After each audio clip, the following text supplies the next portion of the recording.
Hello বন্ধুরা, আমাদের SD TV চ্যানেলে আপনাদের স্বাগতম। আমি লিপিকা চলে এসেছি আপনাদের জন্য অনুরাগের ছোঁয়া সিরিয়ালের আপডেট নিয়ে। সাক্ষ্য যখন রেগে গিয়ে বলে যে দেখুন, ডাক্তার সেনগুপ্ত নিজেই ডিভোর্স দেবে না দীপাকে, সেটা আমাদের সামনে বলেছে এবং দীপা অনেকটা ইতস্তত বোধ হয়েছিল, অনেকবার ওনাকে বুঝিয়েছে। ঠিক আছে, সবকিছু আমি মেনে নেব, এই যে এই পেপারটা ডিভোর্স, সেটাতে তুমি সই করে দাও এসজি, তাহলেই বুঝবো যে হ্যাঁ তুমি মন থেকে ডিভোর্সটা দিতে চেয়েছো, আর সেটা তুমি করে দেখালে সকলের সামনে, বুঝতে পেরেছো? তখনই দীপা পেনটা হাতে তুলে নেয় আর মনে পড়ে সূর্য তাকে জোর করে ডিভোর্স দিয়েছিল। ইচ্ছা না থাকা সত্ত্বেও ডিভোর্স দেওয়াতে কতটা কষ্টের, কতটা যন্ত্রণা, সেটা সূর্য খুব ভালো করে জানে। কিন্তু তারপরেও দীপা যখন সই করার জন্য হাতে নেয়, সূর্য এগিয়ে যায়, গিয়ে ডিভোর্স পেপারটা হাতে তুলে নেয় আর বলে, না দীপা, আমি যে ভুল জীবনে করেছি সেটা তোমাকে করতে দেব না। আমি ভালোবাসার মানুষকে কখনো তোমার থেকে হারাতে দেব না। তাই ডিভোর্স পেপারটা এনে চারু এবং সোনাকে দেখিয়ে দেখিয়ে ছিঁড়ে ফেলে। এরপরে মোমের আলোতে ধরে সেটাকে শেষ করে ফেলে। তারপরে দীপার হাত টেনে সকলের সামনে তার চারদিকে ঘুরতে শুরু করে। সাত পাকে আবারও দীপাকে বিয়ের মন্ত্র উচ্চারণ করে বিয়ে করতে শুরু করে। আর সেগুলো দেখে কোনোভাবেই চারু মেনে নিতে পারে না। এমনকি সোনাও ভাবছে যে এগুলো বন্ধ করো, কোনোভাবে আমি সহ্য করতে পারছি না, কিন্তু কোনো কথাই সূর্য শুনছে না। তখনই সোনা এসে জল ঢেলে সমস্ত কিছু নিভিয়ে দেয়। সূর্য অবাক হয়ে যায়। তখনই সে মেঝেতে পড়ে কান্না করতে শুরু করে। আর চারু ভাবে আজকে যা কিছু হলো এজির জন্যই হলো। ও চাইলেই সবকিছু সমস্যার সমাধান হয়ে যেত, কিন্তু হলো না। যতদিন ও আমাদের জীবনে থাকবে ততদিন আমাদের কোনো কিছুই ভালোভাবে হবে না, সেটা আমি খুব ভালো করে বুঝতে পারছি। ও আমাদের মাঝে থেকে যাবে। দীপা চলে যায় জয়ী এবং সাক্ষর সঙ্গে। আর পরের দিন বাড়িতে গিয়েই দীপা খুব কষ্ট পাচ্ছে, ভাবছে সেইখানকার মুহূর্তগুলোর কথা। সোনা বলেছিল, আপনি এত ভালো, তো আমার বাবাকে কেন ডিভোর্স দিচ্ছেন না? আর ডাক্তার সূর্য সেনগুপ্ত ডিভোর্স পেপারটা নিয়ে ছুঁড়ে ফেলে দিল। এমনকি জোর করে ডিভোর্স দেওয়ায় যে কতটা কষ্টে সেটা সূর্য উপলব্ধি করতে পেরেছে। সবটা নিয়ে দীপা কেমন ঘেটে আছে, বলে আমি কখনো আর ডাক্তার সূর্য সেনগুপ্তর সামনে যাব না, এই বলে নিজের ঘরের দিকে চলে যায়। সাক্ষ্য বোঝানোর জন্য যেতে চাইলে জয়ী বলে, না পাপা, তুমি যেও না, মা অনেক কিছু সহ্য করেছে, একটু একলা থাকতে দাও, ভাবনা চিন্তা করতে দাও, তারপরে দেখবে মা সবটা সামলে নেবে। জীবনে অনেক কিছু সহ্য করেছে ওই মানুষটা, তুমি কি করে বুঝলে জয়ী? কারণ মায়েরা অনেক কিছু সহ্য করে, সে থেকেই বললাম। দীপা নিজের ঘরে দরজা লাগিয়ে ভাবছে যে এবার সে কি করবে। সে সূর্যর জীবনে কখনো ফিরে যেতে পারবে না, কারণ অলি সেটা হতে দেবে না। আর এদিকে সূর্য দীপাকে কোনোভাবেই ছাড়ছে না। কি করবে? এই সবকিছু সমস্যার একটা সমাধান তাকে তো খুঁজতেই হবে, কিন্তু সেগুলো সে মাথা খাটিয়ে কোনোভাবেই খুঁজতে পারছে না। সে ভাবে যে সূর্য, সোনারূপা এবং দীপা তাদের একটা সুন্দর পরিবার ছিল, তারা নানাভাবে চারজন মিলে খুব সুন্দর মুহূর্ত কাটিয়েছে, সেগুলো দীপার মনে পড়ে। কিন্তু আজকে দেখো, সোনা একদিকে, তার বাবা একদিকে, মা একদিকে, আর রূপার তো কোনো খোঁজই পাওয়া যাচ্ছে না। এগুলো নিয়ে দীপা খুব কষ্ট পায় আর ভাবে যে সে যেখানেই যাবে সত্যিই সবকিছু ধ্বংস হয়ে যাবে, ভালো কিছু সে কখনো করতে পারে না। এটা বারবার প্রমাণিত হয়ে গেছে, আর এখন আর কোনোভাবেই সেটা অপ্রমাণ করার কোনো কিছু নেই। সূর্য নিজের ঘর থেকে বেরিয়ে আসে, এসে অলিমা বলে ডাকাডাকি করে। বাড়িটা নির্জুক, কোনো শব্দ নেই। চারু বলে ডাকে, কোনো কথা নেই। এরপরে চারু এবং সোনা দুজনেই লাগেজ নিয়ে বেরিয়ে পড়ে। কি ব্যাপার, তোমরা কোথায় যাচ্ছ বাবা? আমি ছাড়া তোমার কেউ নেই, তাই না? এই কথাটা তুমি সবসময় বলো, অথচ আছে তো ওই মহিলা, যাকে তুমি ডিভোর্স দেবে না, বিয়ে সম্পর্ক সারা জীবন বজায় রাখবে, যাকে তুমি ভালোবেসে আগলে রাখবে, সেই মানুষটার সঙ্গেই তো তুমি থাকতে পারো। আমাকে তো তোমার কোনো প্রয়োজন নেই। শোনা মা, আমি হাত জোর করছি, তুই আমাকে ছেড়ে এরকম করে যাস না মা, আমি তোকে ছেড়ে বাঁচতে পারবো না। না, হবে না, আমি চারুর সঙ্গে সারা জীবনের মতো বিদেশে চলে যাচ্ছি, তুমি থেকে যাও এখানে, কোনোভাবেই আমি তোমাকে আমার সঙ্গে নিয়ে যাব না। চারু চলো, এই বলে দুজনে বেরিয়ে যেতে লাগে। সূর্য হাঁটু গেড়ে বসে কান্না করে আর নানাভাবে বলে যে না, তুমি যেও না অলিমা, বাবা তোমার জন্য অপেক্ষা করছে, ছোটবেলায় যেমন দৌড়ে ছুটে আমার কাছে চলে আসতে তেমনটাই এসো না। কিন্তু অলি কোনো কথা শোনে না।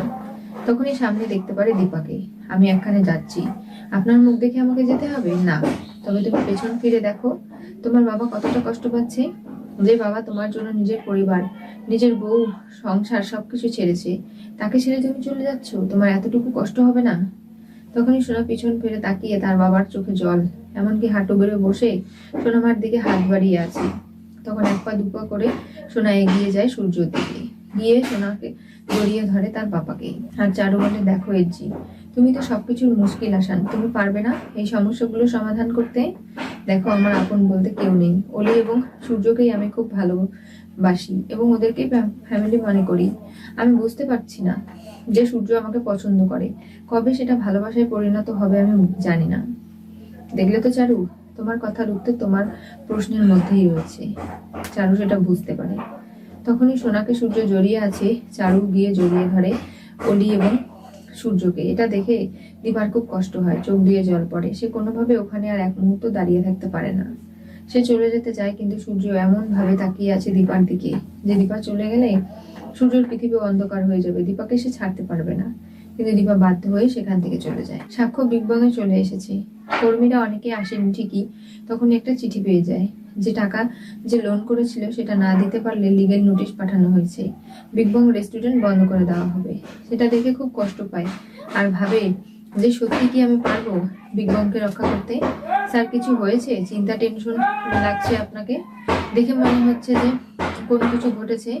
আসলে টাকা পয়সা নিয়ে খুব টেনশন চিন্তায় রয়েছে, কিছুই জোগাড় করতে পারিনি। তেমন যদি হয় তাহলে বিগ বংটা আমাকে বন্ধ করে রাখতে হবে। জয়ী এসে বলে, পাপা তুমি চিন্তা করো না, মা যখন কথা দিয়েছে সে এই কম্পিটিশন জিতবে এবং টাকা এনে তোমার সমস্ত সমস্যার সমাধান করে দেবে। এমনকি আমার চোখের অপারেশনও হবে, তুমি মায়ের উপর ভরসা রাখো। মা যা বলে সেটাই কিন্তু করে অনেকবার প্রমাণ করে দিয়েছে, সেটা নিশ্চয়ই তুমি বুঝতে পারো। জয়ী, তোমার কথাটাই যেন ঠিক হয়। আজকে তো তোমার মায়ের কম্পিটিশন রয়েছে, সেখানে সে গিয়েছে কিনা সেটা আমাকে জানতে হবে। জয়ী বিগ বং থেকে বের হওয়ার সঙ্গে সঙ্গেই মিশকা বারবার ফোন করছে। জয়ী রেগে যায়, বলে, তুমি আমাকে কেন ফোন করছো, বিরক্ত করছো কেন? আমি তো সেটাই বুঝতে পারছি না। আর তুমি যে কাহিনীগুলো ঘটাচ্ছ সেটা কিন্তু রূপার কোনোভাবেই মেনে নেবে না। তুমি আমার বোনকে ভুল বোঝাচ্ছ, আমার মা বাবার মধ্যে ফাটল ধরাচ্ছ, এমনকি তুমি নানাভাবে শত্রুতামি করে কি প্রমাণ করতে চাইছো? দেখো, তুমি আমাকে কোনোভাবেই দোষারোপ করতে পারো না এরকম করে। তুমি জানো এর ফল ভালো হবে না। তোমাকে ফোন করেছিলাম এই কারণে, তুমি এবং সোনা দুজনে যমজ বোন, তাই তো? এবার দেখবে তোমার সোনার সঙ্গে কি ঘটে। বুম করে স্কুলে কি ঘটে সেটাই তোমাকে এবার দেখাবো আমি। মিশকা সেন কি করতে পারে তোমার স্টেপ মম, সেটা তোমাদের এবার দেখিয়ে দেবে। তোমাদের পরিবার তো কখনো এক হতে পারবে না। তোমার মা বাবা নয়, তোমরা দুই বোন নও, কখনো নয়। ফোন কেটে দেয়। এরপরে দিক বিদিক না পেয়ে জয়ী ফোন করে সোনাকে, দেখো আমি তোমার ফোনটা ব্ল্যাক লিস্টে রেখে দিয়েছি নাম্বার, তুমি আমাকে আর ফোন করো না, তোমার সঙ্গে আমি কোনো কথা বলতে চাই না। ওলি, এবার কথাটা শোনো না। তখনই দীপের সঙ্গে দেখা হয়ে যায়। বলে, তুমি আমার মা বাবার উপর প্রচন্ড রেগে আছো তাই না দিদি? কিন্তু আমি তো তোমার ছোট ভাই, তুমি আমাকে আপন করে নেবে তো? তুমি আমার থেকে দূরে চলে যাবে না? না, চল আমরা ভেতরে যাই। এই বলে স্কুলের ভেতরে চলে যায়। মিশকে একজন গুন্ডাকে পাঠিয়েছে সোনাকে কিডন্যাপ করতে, এমনকি স্কুলের মধ্যে এমন কিছু ঘটনা ঘটাতে যাতে করে জয়ী ভয় পায়, বুঝতে পারে যে না, মিশকার সঙ্গে পাঙ্গা নিয়ে কোনোভাবেই পেরে উঠবে না। আর মিশকা এই সমস্ত ধমকিতে কখনো ভয়ও পায় না। বারবার রূপা বলে যে সে নিজের পরিচয় সবাইকে বলে দেবে, ডাক্তার সূর্য সেনগুপ্ত এবং দীপার মেশে সেগুলো জানাবে, কোনোটাই করতে দেবে না। আর তার জন্যই এত বড় একটা খেলা খেলছে মিশকা। কম্পিটিশনে ছানা এনে রাখা হয়েছে, সেখানে যে কয়েকজন কম্পিটিশনে রয়েছে পার্টিসিপেন্ট তাদেরকে এক এক করে জিজ্ঞাসা করা হয় যে এটা কি। সবাই অন্য অন্য বিষয়ে বলে ফেলে, কোনোভাবেই সঠিক হয় না। তখন দীপাকে ডাকা হয়। দীপা হাতে নিয়ে সেটার ঘ্রাণ শুনে বলে, এটা ছানা না, এটা ছানা নয়, এটা হচ্ছে রিকোডা। আর আপনি ভুল বলেছেন স্যার, আমি প্রমাণ করতে চাই। তার মানে আপনি আমাদের চ্যালেঞ্জ করছেন? হ্যাঁ, আমি দুধ ফেটিয়ে ছানা তৈরি করে এটাই বানিয়ে আপনাদের দেখাবো যে আমরা এখনো বিলেতি যুগে রয়েছি। বিদেশি নাম আমরা গ্রহণ করি, কিন্তু আসলে এটা যে ছানা, দেশীয় খাবার যেটা ঘরে ঘরে সব মহিলারাই তৈরি করতে পারে, সেটা আমি আপনাদের চোখের সামনে তৈরি করে আপনাদের দেখিয়ে দেবো। এই রিকোডার টেস্ট আর ছানার টেস্টে কোনো পার্থক্য নেই। আপনি কি আমাদের সঙ্গে মজা করছেন? না, আমি নিজেকে প্রমাণ করার একটা সুযোগ চাইছি, তাহলেই বুঝবেন যে হ্যাঁ, আমি যেটাকে ছানা বলেছি কেন বলতে পারবো না, এটা তো সত্যিকারের নাম ছানা। আমরা যেমন জলকে কেউ পানি বলি, কেউ জল বলি, আবার কেউ ওয়াটার বলি, তাহলে কি তার সমস্ত গুণাগুণ একই থাকে না, নাকি অন্য কিছু হয়ে যায়? কি হতে চলেছে অনুরাগের ছোঁয়া সিরিয়ালের পরবর্তী টুইস্টে? সূর্য চারুর দেওয়া ডিভোর্স পেপার ছিঁড়ে দীপাকে নিয়ে 7 পাকে ঘুরলো। মিশকা ফোন করে সোনাকে কিডন্যাপের ধমকি দিল। আজকে যেভাবে মিশকা রূপাকে ফোন করেছে, রূপা বিরক্ত হয়ে যাচ্ছে। বারবার রূপা যে মিশকাকে থ্রেট করছে, আর তার পরিপ্রেক্ষিতে মিশকা নানাভাবে এই পরিবারের ক্ষতি করার চেষ্টা করছে। মিশকা কোনোভাবে সূর্য দীপাকে এক হতে দেবে না, এমনকি চারুকে বিয়ে করবে সূর্য, সেটাও হবে না। কোনোভাবে নিজের অধিকারগুলো ছাড়বে না মিশকা, আর তার জন্য তাকে যা করতে হয় সেটাই করবে। আর এইসব করতে গিয়ে রূপা এবং সোনা যে দুই বোন যমজ, তারা একে অপরের সঙ্গে মিল হতে পারছে না, তারা পরিচয় জানছে না, কোনোভাবেই তারা একে অপরের সঙ্গে দূরত্ব আরো বাড়িয়ে নিচ্ছে।